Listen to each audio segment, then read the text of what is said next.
And let's start with the cast, Mike. A virtual who's who of mid-century European cinema. We have that great Italian actor, Alain Delon. He's French. And Claudia Cardinale. Well, yes, she was born in Tunisia, but French-speaking. And Burt Lancaster as the prince. Yeah, from Harlem, so, not exactly pasta fagioli. Exactly. By the way, Burt Lancaster is not a descendant of the House of Lancaster, so John of Gaunt is off the hook this time. Not a ton of actual Italians in this Italian masterpiece.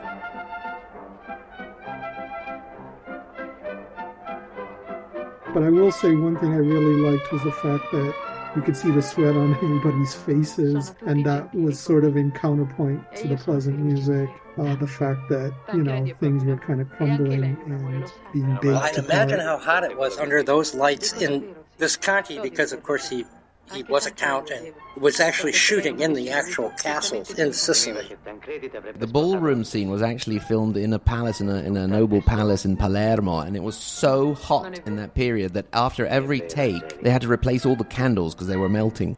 Yeah, the ballroom sequence, because it was so crowded, you could tell it was really hot. It just felt so claustrophobic. I don't know if it was meant to, but for me, I was like, I could not survive in that environment.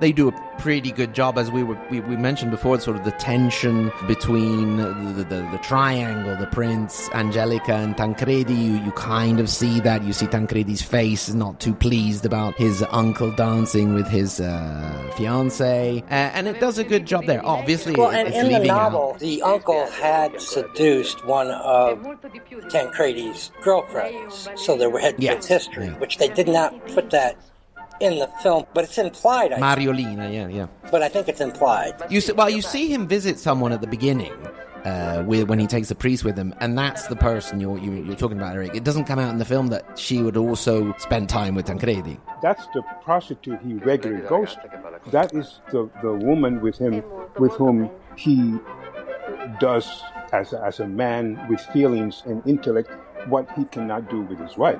I don't think she has anything to do with that. Is the nicest I believe way in the book to describe going to a whorehouse I have ever heard. Right, Steve. How eloquent. That's what I'm going to call it from now on.